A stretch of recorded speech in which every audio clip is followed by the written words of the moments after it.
So those are the strategies for a brand new business. If you've got a local offline business, like Gardner Brothers here, for example, then the first thing I would do is register with Google Places. It's free, very easy to do, and will get you targeted traffic.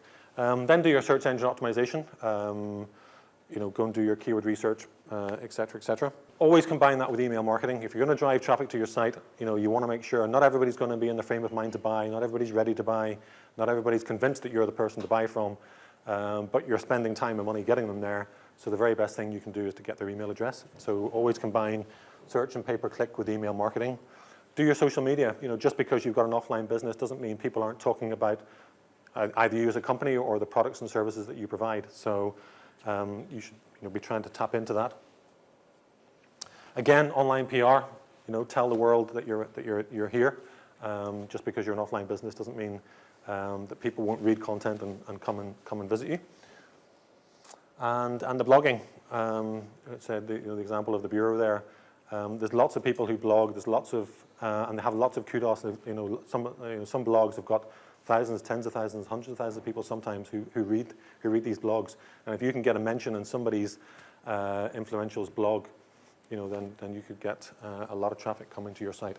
And if you've got a service business, just to click on a couple here, just because you're not selling product online or you're selling a physical product, this stuff works for everybody. And search engine optimization and email marketing are probably the two core strategies that I would suggest for a service business. We've worked with recruitment consultancies. We've worked with people who do provide mail facilities, all sorts of people, that you wouldn't think, maybe online marketing could actually work for. It does. I mean, there's people all the time searching on Google and other search engines, et cetera, for the products and services that these people provide. So you should definitely tap into that. So search and say always combine it with email. Absolutely, social media would be my third port of call if I was a service business. And then blogging, and creating your own content on your own site, on your own blog, and then going to other people's, and that's what I talk about with blogging. It's not just about you blogging your own site. It's about going to other people's blogs and giving them a bit of feedback, interacting with them, providing interesting content on their blogs. Because guess what? Other people read those blogs and go, oh, that was an interesting comment by Richard at Pierce Communications there. I must have go and have a look at his blog, or I must have a look at his site. It is a great way of building your credibility. And again, back that up with a bit of online PR and make sure that, enough of the world and the online world know that you are in existence. And do it regularly. Online PR, as with any PR, is not just a one-off thing. It should definitely be done as part of an overall strategy. And joint ventures for service businesses are probably something that I would look at fairly high on the list, because if I've got a wedding limousine business, then I could maybe tap into the hotel business. We've got Yvonne from Galgorm Hotel going to be here, and if I can forge some kind of relationship with hotels or a number of hotels, absolutely, there are people who could be providing me with targeted customers. So joint ventures are a great way of getting, again, targeted traffic coming to my site. And if you've got an e-commerce business, throw the whole kitchen sink at it, okay? Because the more you can do, the more you're going to get results for. The shopping comparison sites, shopping sites, all those things that don't apply to service businesses and offline businesses, etc. Absolutely, they apply to e-commerce. So all of those strategies I mentioned at the start, you should be bringing to bear on an e-commerce site. Okay, biggest online mistakes I see people making. It's a good picture, isn't it? I like that. Slight mistake there. It's actually a Photoshop job, so don't worry, it never happened. The biggest online mistakes, the first one is that people with no strategy. They do a little bit of email marketing, they try a bit of pay-per-click, they try a bit of social media, whatever that might be. And, they do it piecemeal, and after 6 months, a year, they go, that old online thing, that website, it doesn't work. Online's not for me. And it's because there's no thought, there's no strategy behind it, there's no goal in mind, and then obviously a plan of action as to what you're actually going to do on at least a weekly, and monthly basis in terms of your activities. So, just because it's online and just because it's easy to do and it's easy to change things doesn't mean there shouldn't be a strategy behind all this. There absolutely should be.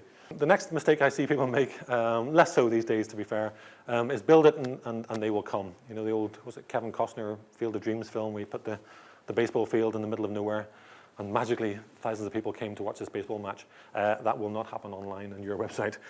You have got to do something to get people to come to your site.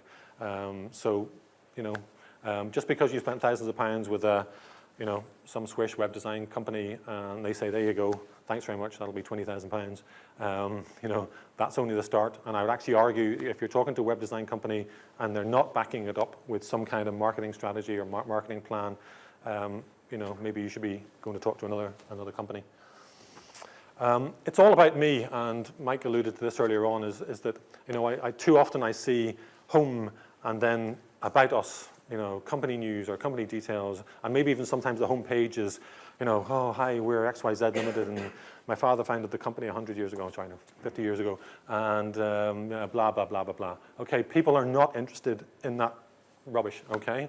It is absolute rubbish. What people are interested in, they've come to your site because they've typed in, Internet Marketing Services Belfast, they've typed in Belfast Jewelers, whatever it is, something specific. Give them what they're looking for, get them as quickly as possible. If they haven't already come to the page that says, the correct landing page, to get them to the page that they're looking for as quickly as you can. So whether it's products or services, get those links on your homepage and get people there as quickly as possible. They don't want to know all about your dad and everything else. The next misnomer that's out there is that search engine optimization is all about getting keywords into this thing called the meta tag. There's a little bit of information that search engines see that people don't whenever you visit a site, and it's called the meta tags. And by putting keywords into the meta tags, that's it. That's our job done. That's search engine optimization. It hasn't been the case for at least 8 years, probably as far as Google's concerned. But still, people are peddling this stuff out there when it comes to search engine optimization. Keywords make absolutely no difference to Google in terms of how your website is going to be ranked. So don't get sucked into that and don't fall for it if somebody tries to tell you. No new content. As I said earlier, Google updated its algorithm earlier on this year. It was codenamed Google Caffeine. If you're not putting fresh content onto your site, guess what? The search engines are going to lose interest in it, and quite rightly too, people are going to lose interest in it. Why would people go back to a site where they've already seen? You wouldn't keep giving people yesterday's newspaper and the day before newspaper. They've read that. That's old stuff. Okay, you've got to keep giving them fresh content. Don't be too clever. Websites that have got audio, things that spin and twist and turn and whiz in and out and all that sort of stuff. Nonsense, nonsense, nonsense, nonsense. Your web designers are getting totally carried away with themselves. Tell them to go take a hike. Good, interesting content, okay? That's what it's all about. Give people what they're looking for. And included there is flash sites, okay? So there's a technology that is provided out there called Flash.